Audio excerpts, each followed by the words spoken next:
Mesdames, Messieurs, bonjour. Au sommaire de cette édition, encore une rude bataille en ski, en slalom, à Wengen, où à l'issue de la première manche ce matin, Stenmark, pour une fois, n'est pas premier, mais second, avec, il est vrai, un retard presque inchiffrable, 3 centièmes de seconde. Le premier, c'est Paul Frommel, du Liechtenstein. En football, Nantes, toujours en bonne voie. Les joueurs de Jean Vincent ont encore une fois gagné à l'extérieur, 3-2, face à l'équipe de Troyes. Voyage d'homme d'État, Valéry Giscard d'Estaing en Arabie Saoudite, Walter Mondale, vice-président des États-Unis, en route pour Bruxelles, première étape d'une tournée en Europe occidentale et au Japon. Une accalmie relative ce dimanche matin sur le front des élections municipales, en attendant les déclarations de Jacques Chirac ce soir au Club de la Presse d'Europe. Et pour les loisirs, une nouvelle fois, un film américain primé au Festival du film fantastique à Avoria. Mais d'abord, un coup d'œil sur le temps. Il est doux, nuageux, pluvieux sur l'ensemble de la France, pluvieux particulièrement dans le nord-est, le sud-est, le massif central, et ce soir, prévoit-on, sur les régions atlantiques. Neige au-dessus de 1400 mètres, risque d'avalanche en Dauphiné et en Savoie. C'est pas brillant, mais il faut s'en contenter. Comparé aux températures sibériennes enregistrées à Moscou et aux tempêtes de neige que l'on attend de nouveau dans beaucoup de régions des États-Unis, nous n'avons guère à nous plaindre. Les spécialistes craignent cependant une vague de froid sur la France pour les premiers jours de février. Revenons à l'actualité telle que nous l'avons découverte il y a quelques instants, à commencer par le football. Beaucoup de buts hier soir en championnat, Thierry Roland. Oui, beaucoup de buts, Jean, très exactement 18 en 4 matchs. Vous avez mis l'accent sur le succès du leader, Nantes, qui est allé gagner à 3, où ça n'est jamais facile de l'emporter par 3-2. Mais il faut préciser que l'équipe de Nantes menait par 3-0 grâce à 2 buts de Sanoun et 1 de Baron Kelly marqués en première mi-temps. Vous y étiez, et ils ont surtout très bien joué pendant une mi-temps. Ils ont très bien joué, on peut même le dire, pendant près d'une heure. Ils se sont un petit peu relâchés parce qu'ils menaient 3-0. C'est peut-être le défaut de la jeune équipe de Nantes. Mais enfin, il faut dire qu'elle se pose de plus en plus, cette jeune équipe de Nantes, comme successeur au palmarès de la formation de Saint-Étienne. Autre succès à l'extérieur d'envergure qu'il faut signaler, c'est Lens qui est allé gagner à Sochaux par 5-1. Là, pourtant, la mi-temps, le score était nul de 1 but partout. Et puis, en deuxième mi-temps, les jeunes Lensois se sont absolument libérés. Ils ont marqué 4 buts magnifiques. Et je crois que c'est une équipe qu'il faut surveiller de très près. L'étant pas, celle aussi, d'obtenir une place en Coupe d'Europe. Les deux autres résultats, un score sévère, inattendu. Angers, chez lui, qui a battu Nice par 5-0 avec 4 buts du jeune avant-centre d'Angers, André Barthélémy, un canonnier dont on commence à parler. Il n'était encore qu'en division d'honneur la saison dernière. C'est un avant-centre de grand avenir, à n'en pas douter. Et enfin Lille, qui a bien besoin de points, mais qui est toujours dans les 2 dernières places du classement. Lille a battu Metz par 2-0 grâce à 2 buts de Christian Coste. Je dois préciser encore, Jean, que la journée de championnat, qui est la 22e, se poursuivra cet après-midi avec 3 matchs importants, notamment Saint-Étienne-Bastia, Lyon-Reims et Paris Saint-Germain contre Laval. En ski, si Clamert s'est avéré une nouvelle fois imbattable en descente hier à Wengen, Stenmark, le meilleur en slalom depuis le début de la saison, n'est que second à l'issue de la première manche ce matin. Et le premier, c'est l'homme du Liechtenstein. Ingemar Stenmark paraît malgré tout être dans une bonne journée aujourd'hui. Depuis le début de la saison, il connaît des hauts et des bas, il est sorti très souvent de la piste, et pourtant ce matin, sur un parcours assez difficile, il a imposé presque sa technique, presque, puisqu'il a été battu. Mais il n'en reste pas moins qu'il est très près du premier, 30 centièmes de seconde, et par conséquent, tout va se jouer dans la seconde manche. Ingemar Stenmark est un garçon qui cherche la perfection, c'est un garçon qui base tout sur l'entraînement, il n'est jamais satisfait de lui-même, et regardez ici la leçon qu'il donne aux autres concurrents. Car on peut parler de leçon même s'il n'est que second à l'issue de cette première manche. Sa technique reste parfaite. Il enfile très bien toutes les portes. Il se bat jusqu'au bout. Et voici son vainqueur pour l'instant, celui qui a dominé cette première manche. Frommelt. Vous allez dire, Frommelt, on connaît, c'est un garçon qui a terminé l'année dernière 3e aux Jeux Olympiques. Eh bien non, vous vous trompez, car il s'agit du frère de Willy Frommelt, c'est-à-dire Paul. Paul qui a 20 ans et qui n'a pas jusqu'ici été très brillant en Coupe du Monde. Il faut dire qu'il ne dispute que sa 2e saison à ce niveau de la compétition. Paul Frommelt, 19 ans donc, avait réussi l'an passé une bonne performance sur cette piste puisqu'il s'était classé 9e. Et ce matin, se souvenant certainement de cette performance, Il a cherché à attaquer, regardez son style assez particulier. Il danse d'un ski à l'autre. On a l'impression qu'il ne skie qu'avec un seul de ses skis. La méthode est efficace pour le moment, on verra tout à l'heure. Le troisième de cette première manche, vous le voyez, un garçon habitué à toujours se battre pour les premières places, Gustavo Tueni. Tueni, depuis 8 ans, dispute les Coupes du Monde. Et depuis 8 ans, il est toujours là pour essayer de s'imposer et pour contrarier les meilleurs du moment. Gustavo Tueni, ce matin, a réussi à démontrer qu'il revenait en forme. Depuis le début de la saison, il n'a pas remporté une seule victoire, ce qui est assez étonnant chez ce garçon. Et là, donc, il semble retrouver tous ses moyens. Cela promet une belle empoignade pour la seconde manche. Tueni a terminé ce matin à 30 centièmes de seconde. Autant dire que les 3 premiers sont très près les uns des autres et que la moindre petite faute dans la seconde manche sera fatale à l'un ou à l'autre. Paul Frommelt est à 3 centièmes de seconde de Steinmark. Nous aurons en direct dans quelques minutes les parcours de Steinmark et de Frommelt sûrement. La deuxième manche a commencé il y a 6 minutes et le programme va nous permettre de suivre vers 15 le plus important de la course. Rendez-vous donc à la fin du journal. Toujours en sport, un début de rallye de Monte-Carlo tout dans la douceur, comme la température. Jusqu'ici, un seul abandon, celui des Français Villemin et Guillaume sur Alpine à 310. Mais la neige sera au rendez-vous demain dans les Alpes. À São Paulo, James Hunt sur McLaren, meilleur temps aux essais du Grand Prix automobile du Brésil. Devant l'Argentin Rothman sur Ferrari et l'Américain Andretti sur Lotus. Depailler 6e, Laffite 14e aux essais. Résultat dans Stade 2 à 19h et très certainement dans le journal à 20h s'il y avait quelques retards. Diplomatie, voyage politique, économique, Valéry Giscard d'Estaing à Riyad.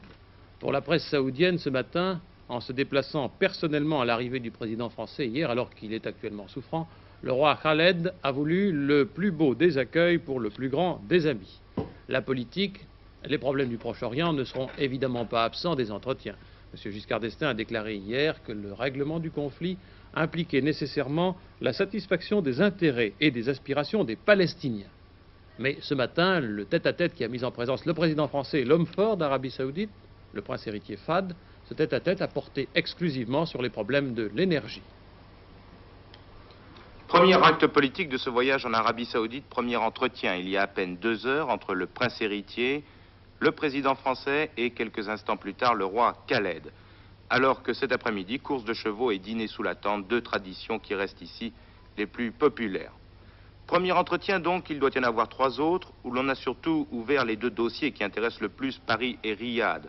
Celui du Proche-Orient tout d'abord, sans oublier que c'est sans doute depuis l'Arabie Saoudite, aujourd'hui le leader du monde arabe, que l'on prendra des contacts pour la prochaine ouverture de la conférence de la paix à Genève. Deuxième dossier, celui du pétrole bien entendu, l'Arabie Saoudite étant devenue aujourd'hui notre premier fournisseur de pétrole brut. Un choix dont aujourd'hui précisément la France peut se féliciter, l'Arabie Saoudite ayant seule, face aux autres grands du pétrole, décidé de modérer l'augmentation du prix du brut pour ne pas remettre en cause les économies occidentales. Je n'ai pas pu résister au plaisir de vous faire envie. Regardez cette pompe. Bon, elle n'est pas très avenante, mais elle est bien intéressante. On y vend de l'essence à 22-23 centimes le litre. Vous avez entendu? 10 fois moins cher qu'en France. Et si le gouvernement le voulait, il pourrait encore faire descendre le prix. Il faut dire que, en dessous de nous, il y a des ressources incroyables. Au point de vue réserve, l'Arabie Saoudite est le premier en pétrole du monde. Et puis surtout, à tout moment, elle peut casser le marché mondial. C'est d'ailleurs ce qu'elle est en train de faire en ce moment. Elle a décidé d'accroître considérablement sa production, ce qui n'a pas été du goût des autres pays producteurs de l'OPEP, qui eux préféraient faire un petit peu, disons, tirer la langue aux nations occidentales. Pire, l'Arabie Saoudite, il y a quelques semaines, vous vous en souvenez, à Qatar, a décidé de n'augmenter ses prix que de 3 ou 5%, alors que les autres pays producteurs de pétrole, de l'OPEP, les augmentaient de 10%. Cela a beaucoup agacé le Shah d'Iran, qui nous l'a dit il y a une semaine sur Antenne 2. Et si à tout ça, vous ajoutez que l'Arabie Saoudite est notre premier fournisseur de pétrole, eh bien vous pourrez comprendre qu'au-delà de toute considération d'amitié, c'est un pays qui nous est cher. Autre voyage qui, dès l'arrivée au pouvoir de Jimmy Carter, marque un désir de relance de la diplomatie américaine et précède aussi le premier voyage du président à l'étranger pour le sommet économique prévu ce printemps. Autre voyage donc, celui que le vice-président Walter Mondale commence aujourd'hui par Bruxelles. Demain matin, le visiteur américain prendra son petit déjeuner, formule très américaine, avec Leo Tindemans, Premier ministre belge, qui est aussi l'auteur d'un rapport sur l'Union européenne en 1980. L'après-midi, M. Mondale sera reçu par la Commission des communautés européennes. Il y a quelques jours, avant l'accession au pouvoir de l'équipe Carter-Mondale, nos envoyés spéciaux à Plains avaient rencontré brièvement le vice-président à sa descente d'avion.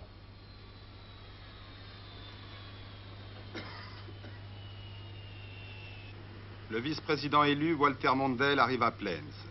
Walter Mondale est-il le symbole du renouveau que Jimmy Carter veut donner à sa fonction et à son administration?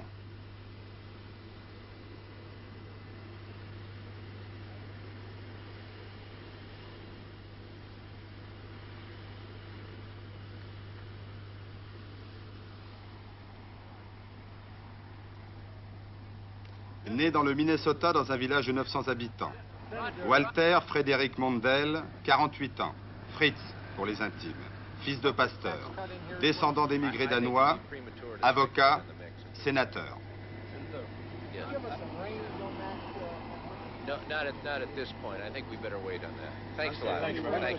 Monsieur le sénateur, quelle idée vous faites-vous de votre fonction de vice-président?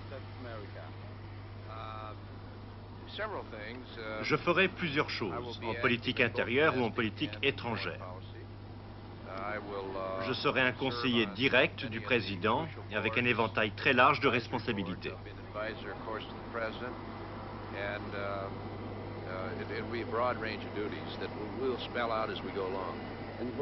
Pensez-vous vous rendre en Europe? Oui, oui. À Bruxelles, à Paris? Oui, je compte y aller. Quand? Je ne sais pas encore.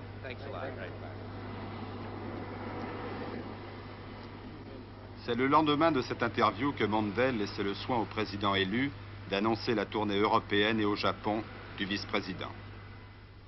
Et c'est hier que le président Carter a tenu à souligner l'importance qu'il accordait à la mission de son second en Europe et au Japon. On espère un bon début.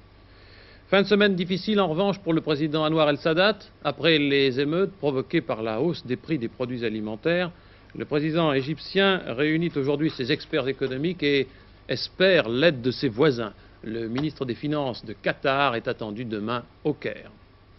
En Espagne, Roger Garaudy a été hospitalisé hier soir après avoir ressenti de fortes douleurs cardiaques. Aucun diagnostic n'a pu encore être établi, sinon un diagnostic négatif. Il ne s'agit pas d'un infarctus. L'écrivain communiste, en rupture avec le parti depuis 1968, est âgé de 63 ans. Il venait de prononcer plusieurs conférences à Barcelone et à Madrid. Loisirs, Avoria, 5e festival international du film fantastique. Un nouveau triomphe des Américains. Le Grand Prix est allé au film Carrie de Brian De Palma. Brian De Palma qui avait déjà été couronné il y a 2 ans pour son remarquable Phantom of the Paradise. Carrie, c'est une adolescente élevée dans l'ignorance par une mère mystique, adolescente qui se révèle douée de pouvoirs surnaturels. Elle va utiliser dramatiquement ses pouvoirs dans le cours de la vie quotidienne de son collège. Prix spécial du jury à God Told Me To, Dieu m'a dit de le faire, un autre film américain sur une série de meurtres mystérieux. L'Espagne a été aussi à l'honneur avec le prix de la critique pour Los Niños. On a remarqué au festival pas mal de vedettes, Pierre Richard, pas mal de vedettes et d'auteurs français, Jacques Lanzmann, Charles Vanel, personnage principal de Alice, le dernier film de Claude Chabrol, le seul film français de la compétition. Mais il faut bien remarquer que la production nationale ne brille guère dans ce domaine. Quand on interroge Chabrol à ce sujet, il répond « Ce qui va devenir fantastique en France dans quelque temps, ce sera de pouvoir mettre encore en scène des films. » Allusion sans phare à la crise actuelle du cinéma chez nous. Le sourire de Jane Birkin ne change hélas rien à l'affaire. Birkin toujours souriante, qu'elle fasse de la publicité pour un détergif, comme c'était le cas sur cette antenne quelques secondes avant le journal, du cinéma ou de la télévision. Dernier rendez-vous de ce journal, retour au ski à Wengen. Je vous rappelle le classement de la première manche du slalom du L'Oberhorn. Paul Frommelt du Liechtenstein, 20 ans, est en tête, suivi de Stenmark à 3 centièmes de seconde et de Gustavo Tueni à 30 centièmes. Deuxième manche. La deuxième manche avec Neureter. Nous avons laissé passer Gustavo Tueni qui a réussi un bon temps. Son temps total est 1 minute 37 secondes 12 centièmes.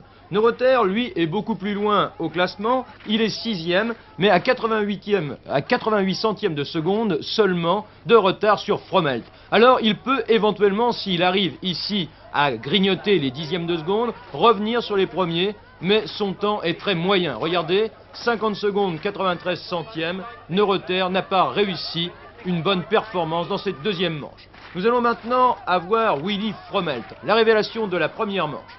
Un garçon qui aimerait bien battre Ingemar Stenmark. Il l'a devancé dans la première manche, mais pourra-t-il arriver à se distinguer dans la seconde? Pour le moment, il est bien parti. Regardez, dans toute la première partie du parcours, il se bat constamment. Et là, il termine en catastrophe. Il a réussi 50 secondes, 59 centièmes. Pour le moment, c'est le meilleur temps.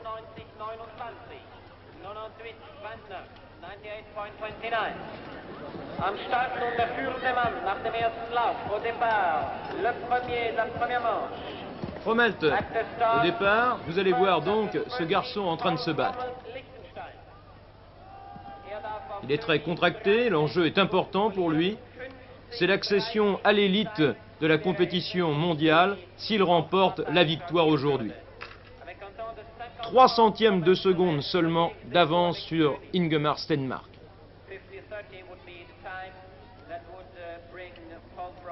C'est parti. Dès les premières portes, il se bat. Regardez-le. D'un ski sur l'autre, il glisse. Il va de plus en plus vite. Il ne cherche pas véritablement le grand style. Il cherche surtout l'efficacité. Et cette efficacité, pour le moment, elle est réelle. Mais pourtant, il se bloque. Il se bloque sur certaines portes et réussit un temps excellent. Ici, 25 secondes, 64 centièmes. Il lui reste la deuxième partie pour essayer de regagner les quelques petits fragments de secondes qu'il a perdus en se bloquant dans les portes du début de parcours. La deuxième partie d'ailleurs est beaucoup plus glissante. L'arrivée en force, 49 secondes, 49 centièmes, le meilleur temps pour le moment. Willy Frommelt reste donc le premier. Il va falloir attendre Ingemar Stenmark. Seul le champion suédois peut le devancer. Son temps total, 1 minute 36 secondes, 31 centièmes. Le deuxième pour l'instant est donc toujours Gustavo Tueni qui, lui, je vous le rappelle, a réussi 1 minute 37 secondes, 12 centièmes. Avec Peter Lucher, c'est un outsider très lointain que nous allons suivre. En effet, Lucher, 20 ans, n'est que 30e à l'issue de la première manche et il a 2 secondes de retard sur Frommelt. Lucher est un garçon qui a commencé par le ski nautique et qui aimerait bien... Ah, et il chute, regardez! Victime de son enthousiasme, il voulait réussir devant son public.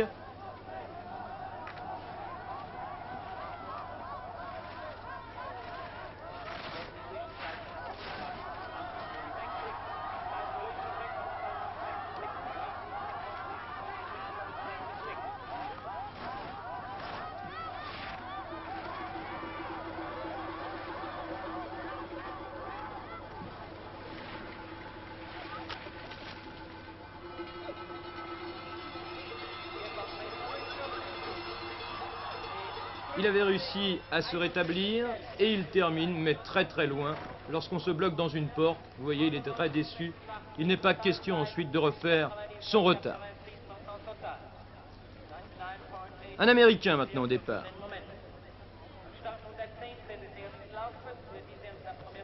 Il faut noter qu'à l'issue de la première manche, un Français a réussi une performance honnête. Il faut la noter car cela est très rare actuellement. C'est Navillot qui a pris la 13e place à 1 seconde 22 centièmes de Stenmark. Gary Edgett, un Américain de 24 ans, un garçon qui n'a jamais réussi à se distinguer particulièrement dans les épreuves de Coupe du Monde, auxquelles il participe depuis 3 ans maintenant. Sa meilleure place, il l'a obtenue l'an passé à Kitzbühel en prenant la 5e place. Il faut noter que dans la première manche, il était 10e. Ici donc, il va essayer de revenir sur les garçons qui sont juste devant lui, mais il ne lui sera certainement pas possible d'inquiéter les tout premiers, les Stenmark, Frommelt, Tony et O. Regardez, il se bat et là, il sort de la piste. Il n'a pas réussi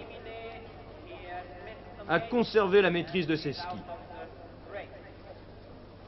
Il a enfourché cette porte, regardez bien, nous revoyons cette action ralentie. Et après cette sortie de piste, les choses sérieuses avec Ingemar Stenmark. Va-t-il réussir à reprendre les 3 centièmes de seconde, 3 centièmes, l'épaisseur d'un maillot, sur Frommelt? Stenmark a démontré dans la première manche qu'il était vraiment en forme, mais est-ce que cela va lui suffire pour refaire son tout petit handicap?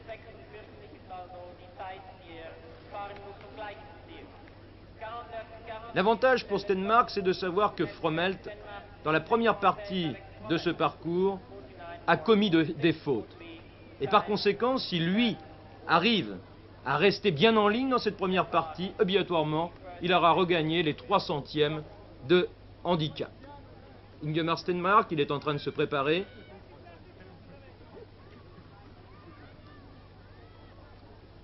Le voici, un champion étonnant. En 74, 75 et 76, il a disputé 34 slaloms et il en a gagné 11. C'est parti pour Stenmark. Et tout de suite, il prend le bon rythme. Regardez-le, il est en ligne. Il attaque. Aucune faute pour le moment. Stenmark réussit le parcours impeccable. Le voici maintenant à l'endroit même où tout à l'heure Frommelt avait commis des fautes et lui passe vraiment de façon idéale. Et regardez, sur votre chronomètre, les dixièmes de seconde qui se rattrapent, 25 secondes, 25 centièmes, meilleur temps intermédiaire. Il est en train de remporter ce slalom ici à Wengen. Et il continue sur sa lancée. À droite, à gauche, un style véritablement très efficace, un style très en ligne. Plus que quelques mètres pour Ingemar Stenmark, en force, et voilà, il remporte la victoire, 48 secondes, 51 centièmes, deuxième Frommelt, troisième Gustavo Tueni.